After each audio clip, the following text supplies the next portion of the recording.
सभी प्रिय विद्यार्थियों को मेरा नमस्कार। सीजीबीएसई अर्थात छत्तीसगढ़ बोर्ड कक्षा 9वीं विषय गणित अध्याय 6 संख्याओं में भी है खेल ये प्रश्नावली 6.1 आज के हम इस वीडियो में बेसिक कॉन्सेप्ट के साथ संपूर्ण हल करने जा रहे हैं पूरे प्रश्नों को। सभी विद्यार्थियों का मैं अपने इस प्यारे से यूट्यूब चैनल में हार्दिक अभिनंदन एवं स्वागत करता हूं, जिसका नाम है पीके मैथ्स एजुकेशन।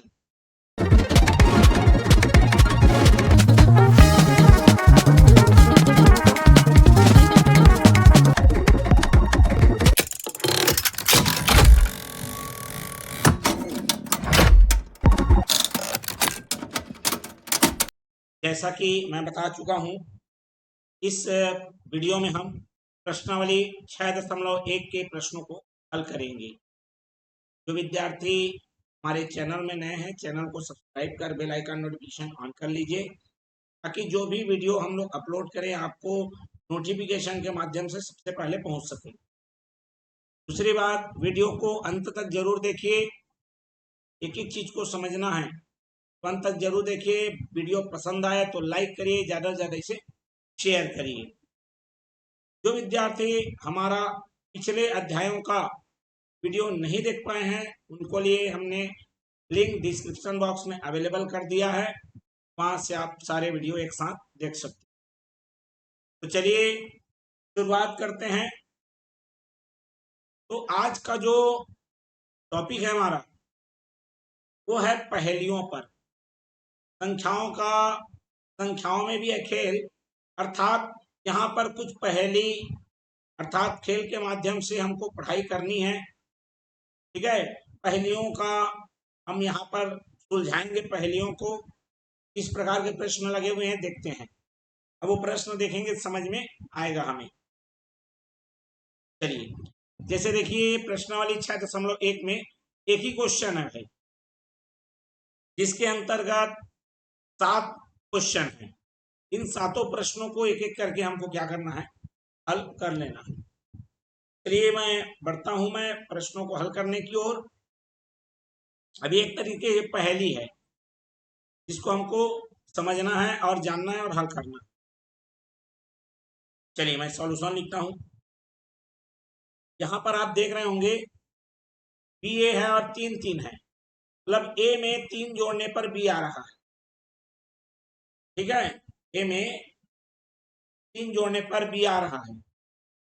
ए है, उसमें 3 जोड़े तो बी आया, और बी में 3 जोड़े तो 12 आ गया।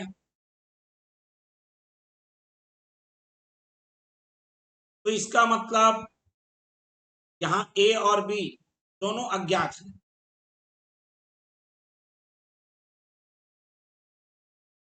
क्लियर है? और दूसरे वाले को आप यदि देख रहे हैं तो इसमें अज्ञात एक ही है। इसका मतलब पहले बी का मान निकलेगा, और यहां से मैं बी बराबर 12/3 करके बी का मान प्राप्त कर लूंगा 6। ठीक है, बी मेरे को मिल गया 6। अब देखो यहाँ सॉरी 9 आएगा, है ना। चलिए 9 आएगा, 6 बोल डाला। चलिए 9 आएगा, मतलब बी का मान मेरे को यहाँ मिलना है 9। अब यहाँ पर मैं बराबर लिख सकता हूँ 9। जब इसको मैं हल करूंगा कि ए धन 3 बराबर 9 आ रहा है, मतलब ए का मान आएगा 9/3, जो कि आ जाएगा ए का मान 6। तो इस तरह से बी 9 आ गया और ए 6 आ गया, और इस तरह से हमने ए और बी दोनों निकाल लिया। ठीक है, पहली है, पहली को हल करना है आपको। चलिए दूसरे में आते हैं। बोल रहा है y में 2 जोड़ेंगे तो 8 आएगा। ये तो अकेला है, y तुरंत निकलेगा। 8 में 2 गया, 6 आ गया, मतलब y का मान आ गया 6।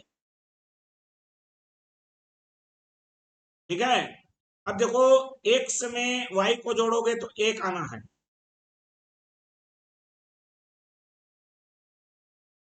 अब यहाँ पर एक बात तो निश्चित हो गई कि देखो y पहले से मिल चुका है मेरे को, क्लियर। इसका मतलब जो मेरा x में 6 जोड़ोगे तो 1 आएगा, ये तो पॉसिबल ही नहीं है भाई, क्योंकि ये तो 6 खुद ही है, मतलब 6 में कुछ जोड़ोगे तो 6 से ज्यादा आएगा। मतलब एक बात दिमाग में रख लो, ये 1 नहीं लाना है, इसको लाना है आपको 11। क्लियर हो गया भाई, 11 का एक हासिल तो आ सकता है ना सामने में, कोई दिक्कत नहीं है। समझ में आ गया ना बात। तो इस प्रकार से हम लोग यहाँ पर इसको 1 ना लाके 11 लाने की कोशिश करेंगे। तो x के जगह में क्या आ जाएगा मेरे पास, 11 रेड 6 बराबर 5। x का मान भी मिल गया, y तो पहले से है। अब क्या वह तीसरे लाइन को संतुष्ट करता है कि नहीं करता है, एक बार चेक कर लेते हैं। अब 11 के 1 आ गया, हासिल 1 आएगा ही, 1 और 3 4, 4 और 6 10। मतलब y जब 6 रखेंगे और x का मान निकालेंगे 5, तभी ये पहली सुलझेगी। क्लियर। चलिए तीसरा मैं बता रहा हूं, ध्यान से देखेंगे,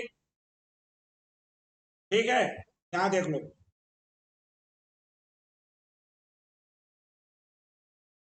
चलिए देखते हैं, यहां पर देखो ए मेन है, एक और उसका गुणा 6 से हो रहा है और ए नहीं आना है, एक क्या होगा, सोचिए जरा क्या होगा।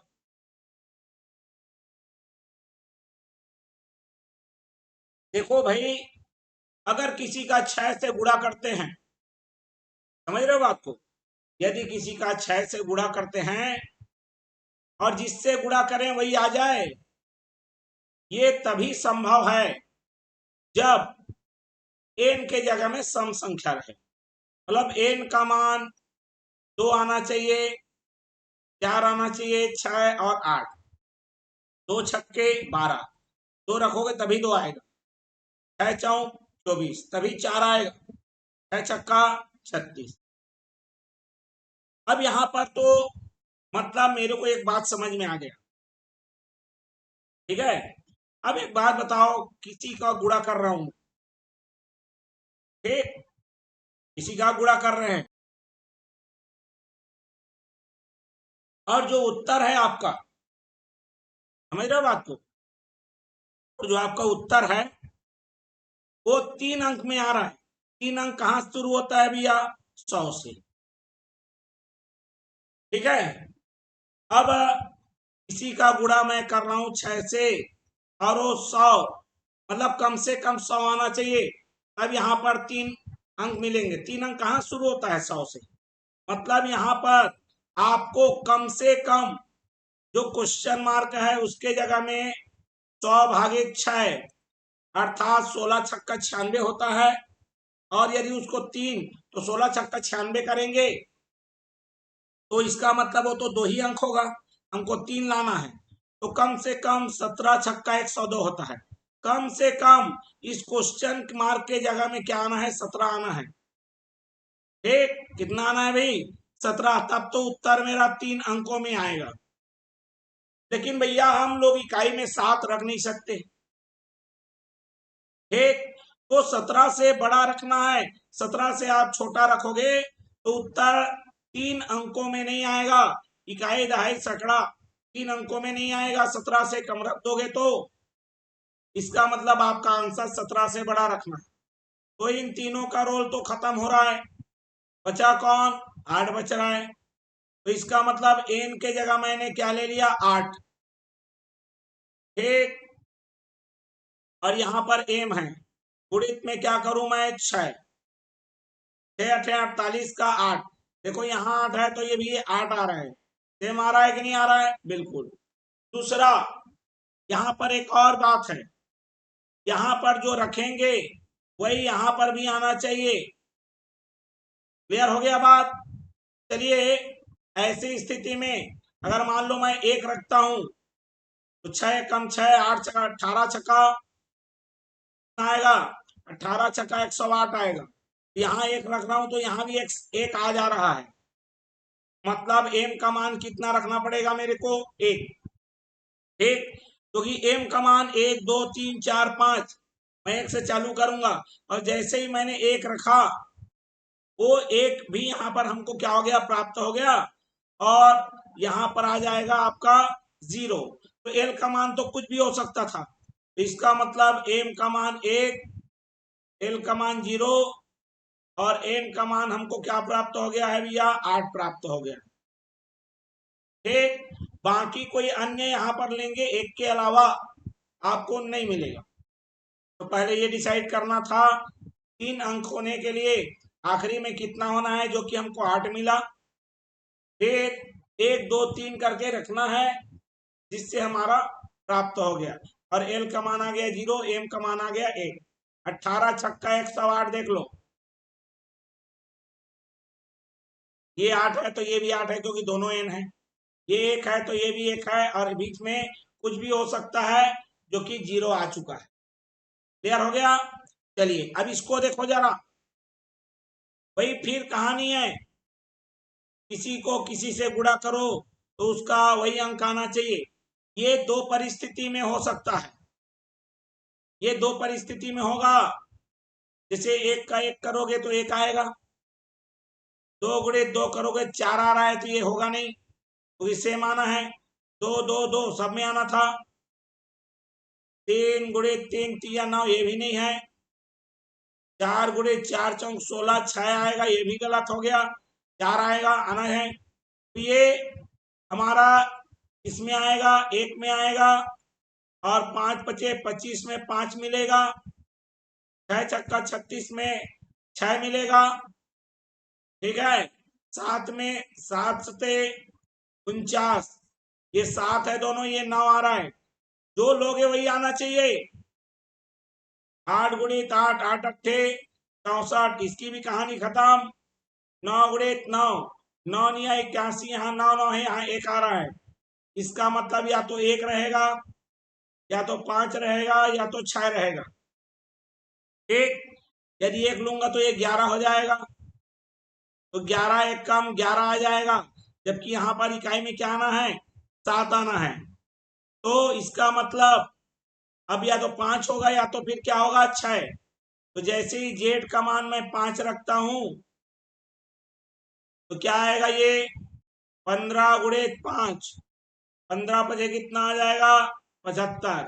5 5 5 सबसे आएगा 16 गुणे 16, 16 गुणे 6 करूंगा तो 16 छक्के 96 हो जाएगा, और ये 9 आ जाएगा जो कि 7 पहले से दिया हुआ है, मतलब 5 ही उसका सटीक आंसर है। क्लियर हो गया? इस तरह से आपको पहेलियों को सुलझाना है। ये तो 4 हुए, अभी 3 बचे हुए हैं। चलिए इनको भी सुलझा लेते हैं। ठीक, अब यहां पर देखो क्या दिया है, तो 3 ठो को जोड़ने पर 3 ठो को क्या करना है जी? जोड़ना है, और हमको आंसर कितना लाना है देख लो, लिखा हुआ है कि नहीं? चलिए कैसे बनेगा बिल्कुल स्पष्ट करते हैं हम। ठीक है, थोड़ा सा दिमाग लगाइए। 2 बार x है, 1 बार 6 है, और 3 बार y है, और 461 लाना है। समस्यात्मक तो है, बिल्कुल है। ठीक, चलिए प्रयास करते हैं। ये देखो इस लाइन को, x में 6 जोड़े और y भी जोड़े तो ये 1 आ रहा है, तो ये 1 नहीं है भाई, 1 तो आएगा ही नहीं क्योंकि 6 तो पहले से आ चुका है। मतलब वही वाली कहानी, इसको 1 नहीं बनाना है, इसको या तो 11 बनाना है या तो 21 बनाना है। अब 11 बनाओगे या 21 बनाओगे, 3 लोग हैं तो 21 भी बन सकता है, 11 भी बन सकता है, अभी हमको नहीं मालूम। ठीक, क्लियर हो गया बात? लेकिन इसमें का 21 बनने का जो चांस है वो शायद ही हो पाएगा। ठीक, क्लियर हो गया, क्योंकि 6 आप बदलोगे इधर तो x धन y बराबर 6 घटाओगे तो या तो 5 रखना पड़ेगा, मतलब x और y मिलके 5 बनेंगे, या फिर ये अगर इसमें घट गया 21 में 6 घटाओ, दोनों को मैं लेके चल रहा हूं तो 15 आ गया, तो या तो 5 आएगा या तो 15 आएगा x और y को मिलाने पर। क्लियर हो गया। लेकिन 15 की गुंजाइश को खत्म कर देता हूं, क्यों? क्योंकि यहां पर 4 है, देख लो। ठीक, क्या है यहां पर मेरा y लास्ट में देखो 4 आ रहा है। ठीक, तो ये अगर 4 हुआ तो अगर y को मैं 4 ले लेता हूं, एक उदाहरण स्वरूप मान रहा हूं मैं, y को यदि मैं 4 ले लेता हूं, ठीक, जरा सोचिएगा, तो यहां पर x का मान आएगा 1 या x का मान आएगा 11, आएगा कि नहीं आएगा? बिल्कुल। और हम लोग डबल रख ही नहीं सकते भैया, एक से एक ही आदमी है ना, तो यहाँ पर 11 कैसे रखोगे? इसका मतलब 15 का चांस खत्म, मतलब 21 का चांस भी क्या हो गया? खत्म हो गया। ठीक, इसका मतलब आपको x और y मिलके 5 बनाना है, y का मान 4, तो x का मान कितना हो जाएगा? 1 हो जाएगा। ठीक, या फिर आप इधर से चालू कर लो, इधर से चालू कर लो, इधर लास्ट से। ठीक है, चलिए यहां पर आपको पहले से हासिल देना पड़ेगा एक ठो, क्योंकि 11 बनाओगे तभी बनेगा। ठीक है, ये जो 6 आ रहा है, x और y मिलके 5 आना है। बिल्कुल, देखो ये 5 आ रहा है, आ रहा है कि नहीं आ रहा है? बिल्कुल, ये 5 का ही चांस बनेगा, क्योंकि एक तो हासिल ऑटोमेटिक आएगा ही आएगा। एक क्लियर हो गया बात? चलिए इस प्रकार हम लोग देखते हैं, यहाँ पर y का मान आ गया 4 और x का मान आ गया 1। ठीक है, तो इसको मतलब मन से भी क्या करेंगे, हम लोग सॉल्व करेंगे। ठीक है, चलिए इस तरह से हम लोग लिखते जाएंगे। यदि हम 11 लेते हैं तो इतना आएगा, 21 लेंगे तो ये आएगा, लेकिन 21 लेके आएंगे तो वह संभावित उत्तर नहीं दे रहा है, इसलिए हम लोग x धन 6 धन y बराबर 11 को लेकर समीकरण हल करेंगे और उसी को लेकर चलेंगे। इस प्रकार आपको लिखना पड़ेगा। ठीक है, चलिए इसका सॉल्यूशन देखते हैं। क्या दिया है? q में 1 जोड़ोगे तो 8, तो q का मान कितना आ जाएगा जी? 8 ऋण 1 बराबर 7। ठीक है, ये आसानी से आ गया। अब p में q जोड़ोगे तो 1 आ रहा है,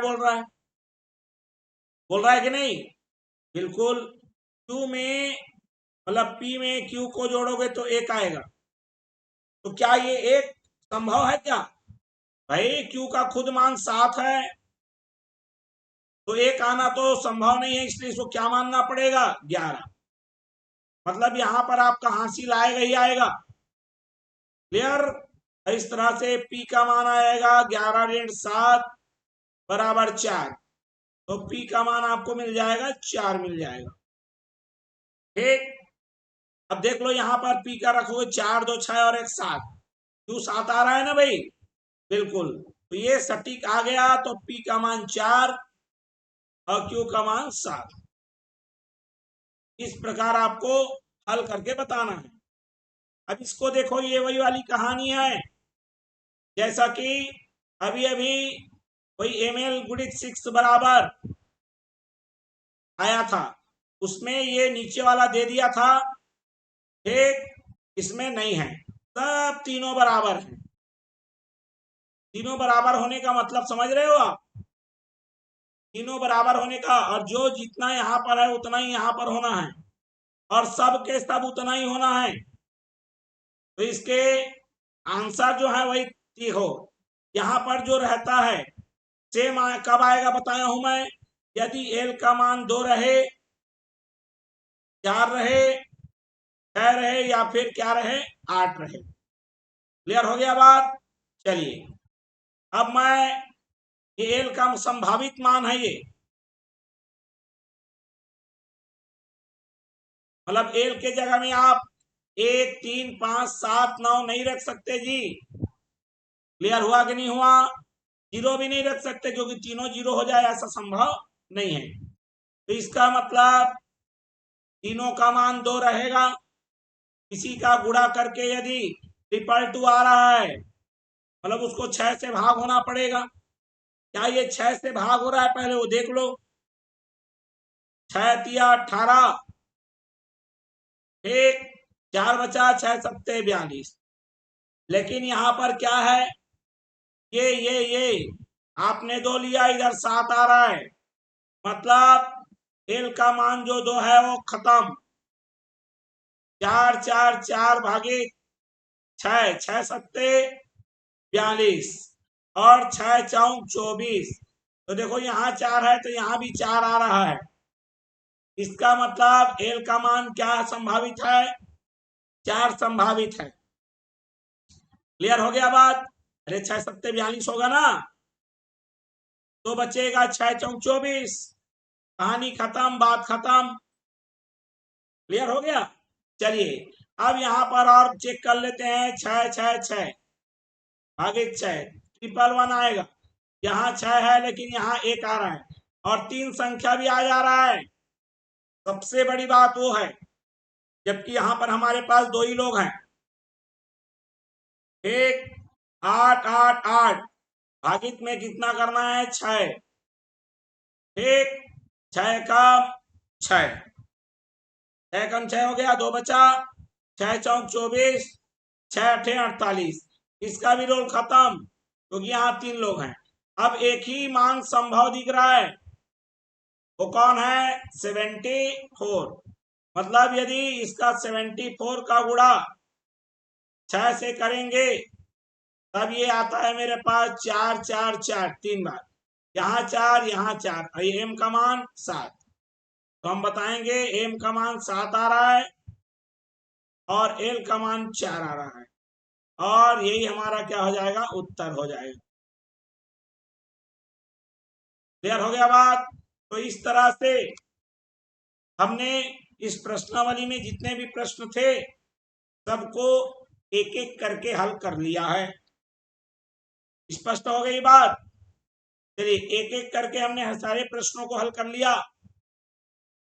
वीडियो पसंद आए तो लाइक करिए, ज्यादा से ज्यादा इसे शेयर करिए और चैनल में नए हैं तो सब्सक्राइब कर बेल आइकन नोटिफिकेशन जरूर ऑन कर लीजिए ताकि इस तरह से अगला इसका प्रश्नावली का वीडियो डालें तो आप तक नोटिफिकेशन के माध्यम से पहुंच सके।